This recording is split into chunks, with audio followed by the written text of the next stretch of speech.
the former president's comments yesterday to the National Association of Black Journalists, where he said that Vice President Harris is, quote, all of a sudden black. As a father of 3 biracial children, did those comments give you pause at all? They don't give me pause at all. Look, all he said is that Kamala Harris is a chameleon. She goes to Georgia 2 days ago. She was raised in Canada. She puts on a fake Southern accent. She is everything to everybody, and she pretends to be somebody different depending on which audience she's in front of. I think it's totally reasonable for the president to call that out, and that's all he did. I mean, look, she's running as a tough-on-crime prosecutor, even though she implemented open border policies. She's saying that she wants to support the police, yet she wanted to defund the police just 3 years ago. It's totally reasonable to call out the fact that she pretends to be somebody different depending on the audience she's talking to. You know, I'll be the first to admit that I've been on the fence when it comes to this J.D. Vance guy. However, I cannot deny that he has handled some of these situations he's been put in perfectly. And he handled this situation magnificently. And he makes a good point about Kamala being a chameleon, and it goes beyond race. But don't get me wrong. We can all see the difference when Kamala is talking to a crowd of predominantly black people as opposed to people from other races.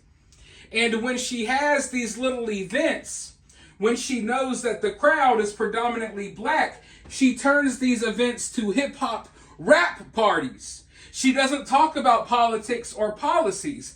Do you think that she would do this in front of an Indian crowd? No. And I find that kind of racist myself, if you ask me. It's almost as if she thinks that these people can't sit down and have an intelligent conversation. No, you got to bring out Meg the Stallion and have her twerk for 45 minutes straight. But, you know, everyone's been talking about Kamala's race and what have you.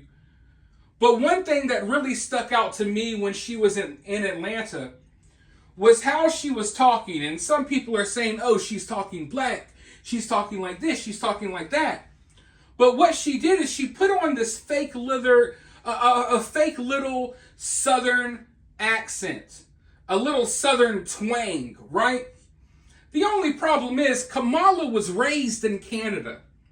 I believe she went to college in Washington, D.C., and then spent most of her adult life in California. So we can debate, oh, is Kamala acting black? Is Kamala pretending to be black? Is Kamala this race or that race? You know, that's up for debate, right? But we all know that Kamala is not Southern. I'm from the South, the real South. And we don't sound like Kamala down here. Nowhere.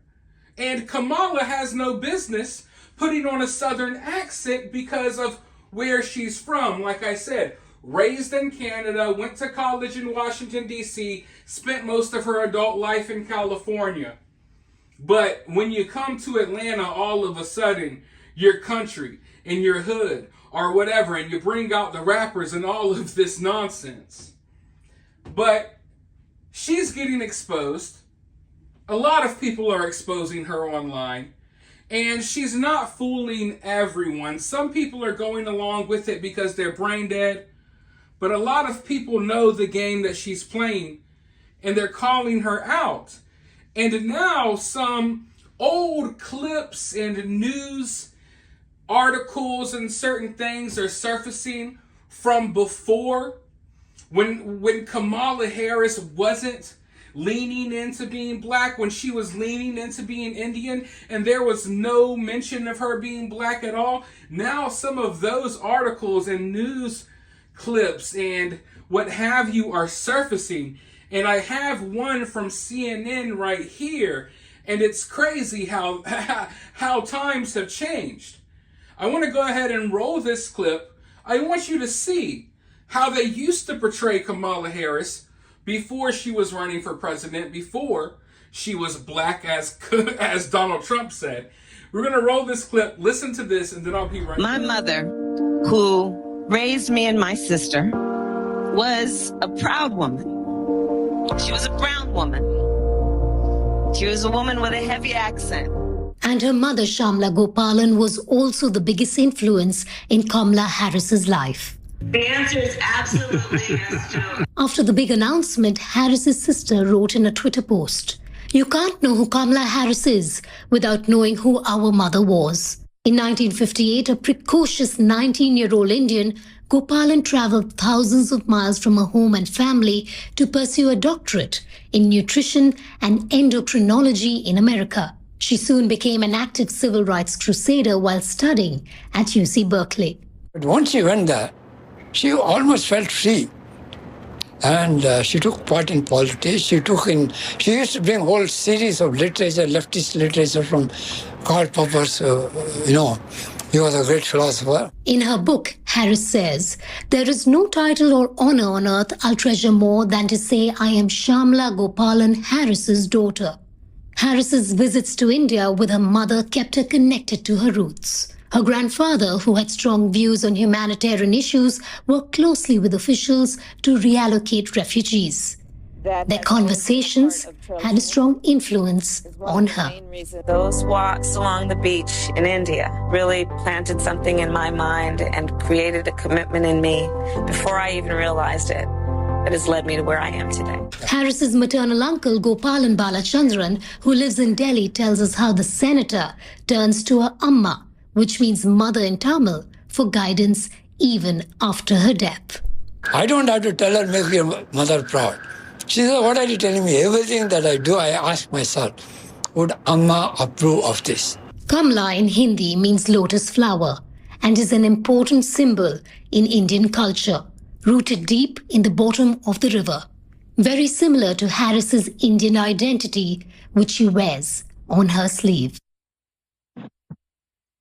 There's no doubt that the primary source of learning for Senator Harris was from her mother's experiences and the conversations that she had with her maternal grandfather when she visited India, which was very often accompanying her mother, or when the grandparents would visit them in America. Back to you, Rosemary. Isn't it funny how things change so quickly? Listen to the narrator on this news clip.